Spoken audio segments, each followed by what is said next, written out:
Ils viennent d'être élus ou réélus, mais surtout élus. Et Sud Radio vous raconte qui ils sont. Alors on parle vrai sur Sud Radio évidemment avec le Tour de France des nouveaux députés. Ce matin avec Adrien Clouet qui est député LFI de la première circonscription de Haute-Garonne. Bonjour Adrien Clouet. Bonjour. Bonjour Adrien Clouet, un grand merci d'être avec nous ce matin sur Sud Radio, tout nouveau député, premier mandat, mais vous êtes déjà l'une des figures montantes, on peut le dire, de la NUPES, de la France Insoumise.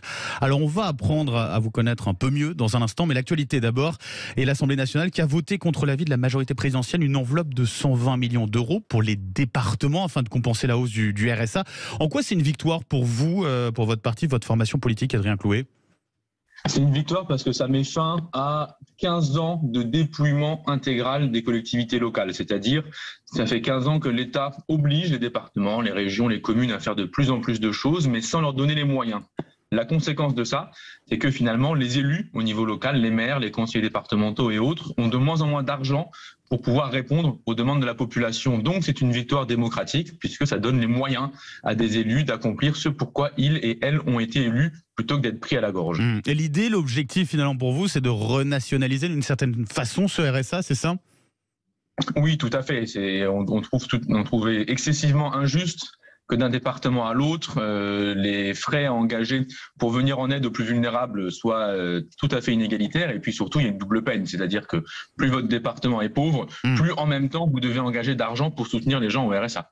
Alors c'est une victoire acquise grâce à une alliance plutôt surprenante de fait avec les LR, le Rassemblement National notamment. C'est une alliance que vous assumez sur ce sujet-là, en tout cas du côté de la NUPES, de la France Insoumise ? À chaque fois qu'on pourra faire passer un de nos textes, on prend. Ça va de soi. Et puis surtout, moi je le vois d'une autre manière. C'est plutôt le gouvernement qui se retrouve une fois encore totalement isolé. En tout cas, samedi, l'Assemblée a rejeté de peu l'un de vos amendements sur la taxation des super profits. Ça, c'est pas passé concernant les entreprises de l'énergie, les transports maritimes également. Cette décision de la majorité, elle vous met en colère, clairement ? Oui, bien sûr. C'est pas passé loin. Mais non, c'est pas passé loin. Et puis surtout, c'est encore une manière de sanctuariser des dizaines de milliards d'euros de profits qui ont été faits par des grandes entreprises qui ont profité de la crise. Donc, c'est un amendement qui a pas, on va dire, qui a pas une dimension technique, contrairement à ce que veut faire croire le gouvernement. C'est un amendement qui pose une question simple. Est-ce que on a le droit dans ce pays de s'enrichir de façon exorbitante durant une crise? Moi, je pense que non. Le gouvernement, finalement, pense que oui. C'est-à-dire que pour vous, concrètement, le gouvernement, la majorité présidentielle, protège finalement ce que vous appelez les profiteurs de guerre, de crise ? Bien sûr. Alors, et puis elle les protège de plein de manières différentes. Là, elle les protège sur le plan fiscal. Donc, elle dit que Total a le droit de se faire 14 milliards d'euros de surprofit exceptionnel sur le dos des Françaises et des Français qui, eux, ont besoin d'aller travailler le matin, qui ont besoin d'aller au rendez-vous médical, etc. Mais il faut aussi bien se rappeler que dans le projet de loi qui était très mal nommé pouvoir d'achat, on a déjà confié un terminal gazier à Total. Donc, c'est déjà le second cadeau en 8 jours fait à une grande entreprise française qui, je pense, fait des résultats nets qui mériteraient qu'elle soit mise à contribution dans la période actuelle. Un tout autre sujet, Adrien Clouet, qui fait beaucoup réagir à l'Assemblée nationale, qui agite l'Assemblée nationale, c'est celui de la tenue vestimentaire dans l'hémicycle de la part des députés.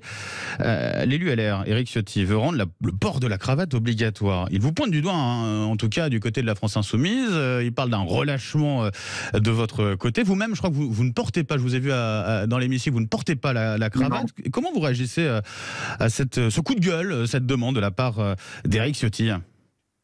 Je vous avoue que je m'occupe un peu plus de ce que disent mes électeurs et un peu moins de ce que dit son tailleur. Donc ça. C'est un faux débat pour vous, Oui, évidemment, c'est un faux débat, c'est une manière de faire diversion.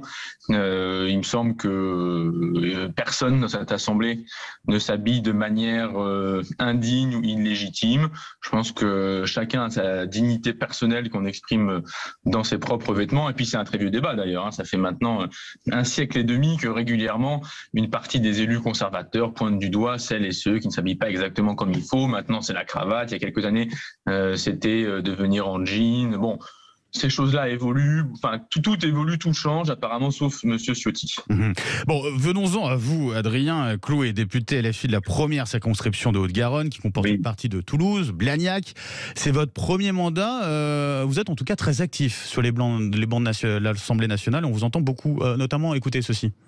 nous vous proposons de renommer l'article pour être peut-être plus cohérent avec son contenu en l'intitulant Prime enfumage, ce qui fait concorder le fond et la forme et ce qui assure une fidélité entre l'intitulé et le contenu. Voilà, l'art de la formule, en tout cas, là, c'était pour le premier article sur le projet de loi pouvoir d'achat. D'où vous venez déjà et quel a été votre parcours avant de vous engager en politique, Adrien Clouet ?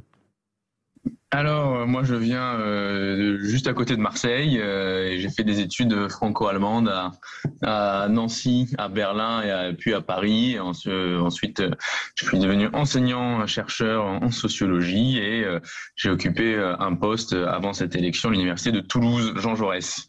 Qu'est-ce qui a motivé votre engagement politique, qui a fait qu'un jour vous avez dit bah voilà, j'ai envie de briguer ce mandat de député?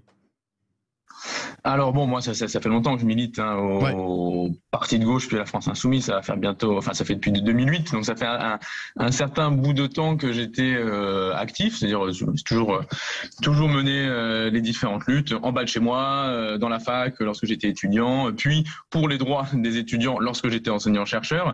Donc bon, ça j'ai toujours été intégré dans ces différentes dans ces différents combats pour des choses qui me paraissent importantes, notamment la gratuité des services publics. Je pense que vraiment le fait d'avoir une fac qui devient de plus en plus fermée, de moins en moins accessible, et avec des jeunes qui bossent le soir ou parfois la nuit avant de venir le matin en amphi, c'est pas possible, quoi. Je pense qu'on est face à une crise de grande ampleur à ce niveau-là. Et c'est effectivement l'année dernière, à vrai dire, les copains de la première circonscription de la Haute-Garonne m'ont demandé si je voulais pas y aller. J'ai consulté mes proches, la famille évidemment, et je leur ai dit bon allez, banco, ça fait 14 ans effectivement que je fais des campagnes. Je leur ai dit c'est bon, je veux bien assumer d'essayer de la faire pour moi-même. Et c'est-à-dire banco d'office ou il y a eu un peu d'hésitation quand même? Non, il faut réfléchir, il faut se demander. Est-ce qu'on peut mettre le boulot en pause 5 ans? Est-ce qu'on a envie de le faire? Évidemment. Il faut réfléchir à comment on va réorganiser la vie de famille, etc. Donc non, c'est jamais un bon. Enfin, en tout cas, pour moi, c'est pas un bon coup immédiat. On en parle avec les proches, on voit ce qui est possible, on prend leur avis. Et puis, ce que je pense c'est important, qu'un engagement politique soit jamais fait au prix des proches, quoi. C'est-à-dire, il faut pas que ce soit eux qui soient mis à contribution ou qu'ils aient à le payer. Ça me semble quand même tout à fait fondamental. Et donc, c'est si jamais ils sont d'accord et qu'on trouve un rythme qui leur convient de vie, qu'on peut franchir le pas. Alors, au-delà de vos engagements politiques et de votre parcours, je crois que vous êtes aussi un passionné de rock, c'est ça? Oui, ça plaît à Benjamin, ça. Hein. Il aime bien le Hellfest, je tiens à le dire quand même. Il est fan, il y est allé 2 fois. Dans des groupes de rock depuis plus de 15 ans. Ouais. Tout à fait. Va falloir peut-être mettre ça un peu de côté. Comment vous allez faire, je sens, par rapport à votre groupe? Il peut faire un concert à l'Assemblée. Pourquoi pas, il y a l'équipe de foot. Voilà. Oui, et puis l'Assemblée parfois a aussi des côtés orchestre, voire même concert de rock. Mais non, mais c'est sûr qu'on va éviter les pogos. C'est sûr qu'on va éviter les pogos. Oui. Mais je suis pas le seul là. Mon collègue Adrien Quatennens, qui est guitariste et batteur, je pense qu'on a matière à faire de grandes choses. Il y a peut-être quelque chose à faire. En tout cas, un grand merci, Adrien Clouet, d'avoir été avec nous ce matin sur Sud Radio, et bonne journée à vous, bien sûr, parce que les débats vont se poursuivre du côté de l'Assemblée nationale encore aujourd'hui. Merci à vous. Alors, ça ne sera pas avec votre guitare de rock, par contre. On rappelle que vous êtes député La France Insoumise de la première circonscription de Haute-Garonne. Merci, Adrien Clouet, et merci à vous d'avoir choisi Sud Radio. On part au camping dans pas longtemps. Et puis, n'hésitez pas, surtout, appelez-nous pour réagir au standard de Sud Radio 0826 300 300. On vous attend. À tout de suite.